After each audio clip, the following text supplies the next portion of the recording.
Hi there. We are on day 47 of our Through the Bible in 1 Year. Still in Leviticus. We're doing 11 through 13 today, talking about animals that can be eaten and purification of women in childbirth, laws concerning skin diseases, just more laws and laws and laws.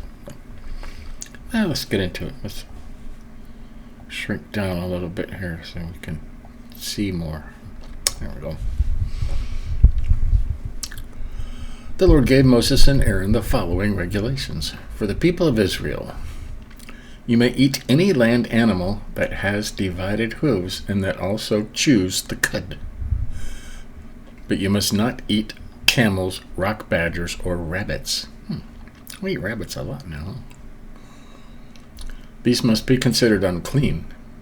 They chew cud but do not have divided hooves.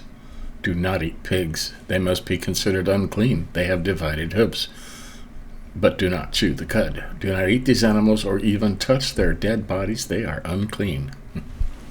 They still believe that today. Yeah.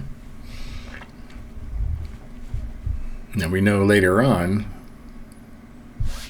God told Paul, don't call anything unclean that I have made clean.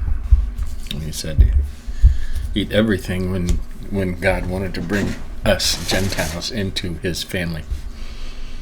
So, but this was then. You may eat any kind of fish that has fins and scales, but anything living in the water that does not have fins and scales must not be eaten. Such creatures must be considered unclean. You must not eat them or even touch their dead bodies. You must not eat anything that lives in the water that does not have fins and scales. Scales. That means dolphins, sharks, whales, turtles. Okay. You must not eat any of the following birds: eagles, owls, hawks, falcons, buzzards, vultures, crows, ostriches, seagulls, storks, herons, pelicans, cormorants, hoopoes, or bats. Okay. Birds of prey, basically. All winged insects are unclean, except those that hop. You may eat locusts, crickets, or grasshoppers. But all other small things that have wings and also crawl must be considered unclean. Okay? Locusts, crickets, and grasshoppers. That's interesting. If you touch the dead bodies of the following animals, you will be unclean until evening. All animals with hooves, unless their hooves are divided, and they chew the cud, and all four-footed animals with paws. If you carry their dead bodies, you must wash their clothes, but you will still be unclean until evening. Moles, rats, mice, and lizards must be considered unclean. They're still considered unclean. Whoever touches them or their dead bodies will be unclean until evening. And if their dead bodies fall on anything, it will be unclean. This applies to any article of wood, cloth, leather, or sacking, no matter what it is used for. It shall be dipped in water, but it will remain unclean until evening. Until evening. And if their bodies fall into a clay pot, everything in it shall be unclean, and you must break the pot. Wow. Any food which could normally be unclean, would normally be eaten, but on which water from such pot has been poured will be unclean, and anything drinkable in such pot is unclean. Anything on which the dead bodies fall is unclean. A clay stove or an oven shall be broken. Wow. But a spring or cistern remains clean, although anything else that touches their dead bodies is unclean.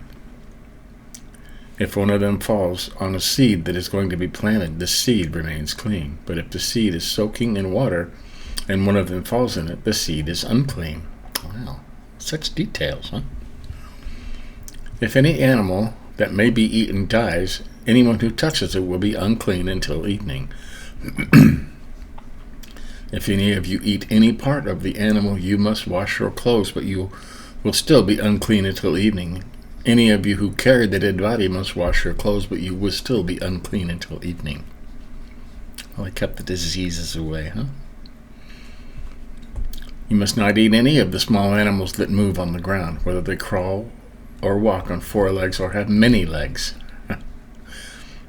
Do not make yourselves unclean by eating any of these. I am the Lord your God, and you must keep yourselves holy, because I am holy.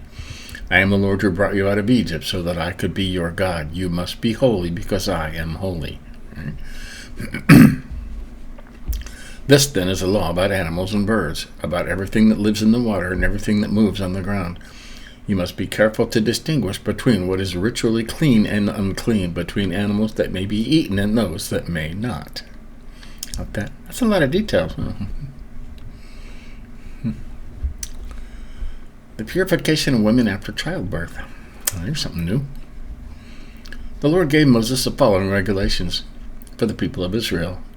For 7 days after a woman gives birth to a son, she is ritually unclean, and she is as she is during her monthly period. On the 8th day, the child shall be circumcised. Then it will be 33 more days until she is ritually clean from her loss of blood. She must not touch anything that is holy or enter the sacred tent until the time of her purification is completed. Wow. Now, they had a lot of kids back then, so they...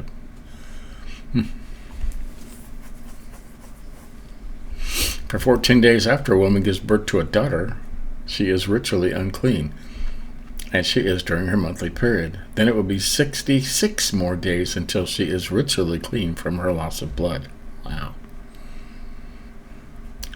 When the time of her purification is completed, whether for a son or daughter, she shall bring to the priest at the entrance of the tent of the Lord's presence a 1-year-old lamb for a burnt offering and a pigeon or a dove for a sin offering. The priest shall present her offering to the Lord and perform the ritual to take away her impurity, and she will be ritually clean. This, then, is what a woman must do after giving birth. Wow. If a woman cannot afford a lamb, she shall bring 2 doves or 2 pigeons and 1 burnt offering, 1 for a burnt offering, 1 for a sin offering, and the priest shall perform the ritual to take away her impurity, and she will be ritually clean. Wow. Laws concerning skin diseases. The Lord gave Moses and Aaron these regulations. If any of you have a sore on your skin, or a boil or inflammation which could develop into a dreaded skin disease, leprosy was huge back then, you shall be brought to the Aaronite priest. The priest shall examine the sore, and if the hairs in it have turned white and the sore appears to be deeper than the surrounding skin, it is a dreaded skin disease. Wow. And the priest shall pronounce you unclean. But if the sore is white and does not appear to be deeper than the skin around it, and the hairs have not turned white, the priest shall isolate you for 7 days. The priest shall examine you again on the 7th day, and if in his opinion the sore looks the same and has not spread, he shall isolate you for another 7 days. Wow. The priest shall examine you again on the 7th day, and if the sore has faded and has not spread, he shall pronounce you ritually clean. It is only a sore. You shall wash your clothes and be ritually clean. But if the sore spreads after the priest has examined you and pronounced you clean, you must appear before the priest again. The priest will examine you again, and if it has spread, he shall pronounce you unclean. It is a dreaded skin disease. Or leprosy. If any of you have a dreaded skin disease, you shall be brought to the priest, who will examine you. If there is a white sore on your skin which turns the hairs white and is full of pus, it is a chronic skin disease. The priest shall pronounce you unclean. There is no need to isolate you, because you are obviously unclean. If the skin disease spreads and covers you from head to foot, the priest shall examine you again. If he finds that it actually has covered the whole body, he shall pronounce you ritually clean. Wow. If he finds that it actually has covered the whole body, he shall pronounce you ritually clean. If your whole skin has turned white, you are ritually clean, but from the moment an open sore appears, you are unclean. The priest shall examine you again. If he sees an open sore, he shall pronounce you unclean. An open sore means a dreaded skin disease, and you are unclean. But if the sore heals and becomes white again, you shall go to the priest, who will examine you again. If the sore has turned white, you are ritually clean, and the priest shall pronounce you clean. Wow. A lot of stuff about skin diseases, huh? If any of you have a boil that is healed, and afterward a white swelling or reddish white spot appears where the boil was, you shall go to the priest. The priest shall examine you, and if the spot seems to be deeper than the surrounding skin, and the hairs in it have turned white, he shall pronounce you unclean. It is a dreaded skin disease that has started in the boil. But if the priest examines it and finds that the hairs in it have not turned white, and then it is not deeper than the surrounding skin, but is light in color, the priest shall isolate you for 7 days. If the spot spreads, the priest shall pronounce you unclean, you are diseased. But if it remains unchanged and does not spread, it is only the scar left from the boil, and the priest shall pronounce you ritually clean. In case any of you have been burned, if the raw flesh becomes white or reddish white, the priest shall examine you. If the hairs on the spot have turned white and it appears deeper than the surrounding skin, it is a dreaded skin disease that has started in the burn, and the priest shall pronounce you unclean. But if the hairs in it have not turned white and it is not deeper than the surrounding skin, but is light in color, the priest shall isolate you for 7 days. The priest shall examine you again on the 7th day, and if it is spreading, it is the dreaded skin disease, and the priest shall pronounce you unclean. But if the spot remains unchanged and does not spread and is light in color, it is not a dreaded skin disease. The priest shall pronounce you ritually clean, because it is only a scar from the burn.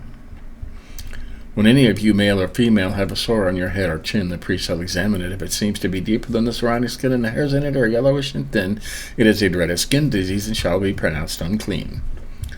If, when the priest examines you, the sore does not appear to be deeper than the surrounding skin, but there are still no healthy hairs in it, he shall isolate you for 7 days. The priest shall examine the sore again on the 7th day, and if it is not spread, there are no yellowish hairs in it, and does not seem to be deeper than the surrounding skin, you shall shave the head except the area around the sore.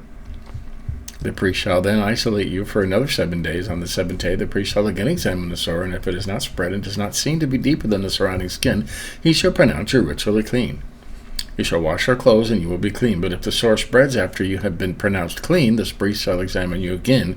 If the sore has spread, he need not look for yellowish hairs. You are obviously unclean. But if, in the priest's opinion, the sore is not spread, and healthy hairs are growing in it, then the sore is healed, and the priest shall pronounce you ritually clean. Wow. When any of you, male or female, have white spots on the skin, the priest shall examine you. If the spots are dull white, it is only a blemish that is broken out on the skin, and you are ritually clean. If you lose your hair at the back or in the front of your head, this does not make you unclean. But if a reddish white sore appears on the bald spot, it is a dreaded skin disease. The priest shall examine you, and if there is a reddish white sore, the priest shall pronounce you unclean because of the dreaded skin disease on your head. If you have a dreaded skin disease, you must wear torn clothes, leave your hair uncombed, cover the lower part of your face, and call out, unclean, unclean. Wow. You remain unclean as long as you have the disease. You must live outside the camp, away from the others. Leper colony. Wow. That's amazing, all that stuff about skin diseases. When there is mildew on clothing, whether wool or linen, or on any piece of linen, wool, or cloth, or on leather, or anything made of leather, if it is greenish or reddish, it is a spreading mildew, and must be shown to the priest. The priest shall examine it, and put the object away for 7 days. He shall examine it again on the 7th day, and if the mildew has spread, the object is unclean. The priest shall burn it, because it is a spreading mildew which must be destroyed by fire. But if, when he examines it, the priest finds that the mildew has not spread on the object, he shall order that it be washed and put away for another 7 days. Then he shall examine it, and if the mildew has not changed color, even though it is not spread, it is still unclean, and you must burn the object, whether the rot is on the front or the back. But if, when the priest examines it again, the mildew has faded, he shall tear it out of the clothing or leather. Then if the mildew reappears, it is spreading again, and the owner shall burn the object. If he watches the object and the spot disappears, he shall wash it again, and it will be ritually clean. This, then, is the law about mildew on clothing, whether it is wool or linen, or on linen or wool cloth, or anything made of leather. This is how the decision is made as to whether it is ritually clean or unclean. Wow. They had laws for mold. I like that. That's amazing. All that stuff. The skin diseases, man, it just never seems to end on there, huh? So, what's going on tomorrow? 14 and 15, 2 chapters. Purification after skin diseases. Look how long that is. Mildew in houses. Burn the house down. Unclean bodily discharges. I thought all bodily discharges were unclean. So, that's tomorrow. Wow. Wild, huh? That's wild. So, what did we learn today? We learned all about skin diseases and the poor things women had to go through after childbirth. If it's a boy, 30 days isolated. If it's a girl, 66 days isolated.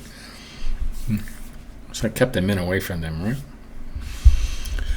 Give them a little bit of a break. They probably didn't mind that too much, except the being unclean part. So there you go. That's Through the Bible in 1 year for today, day 47. We'll keep doing this. Catch up on any you might have missed down there in the... It's on Rumble and YouTube. Give us a like if you think about it. But till tomorrow, be good. See you later.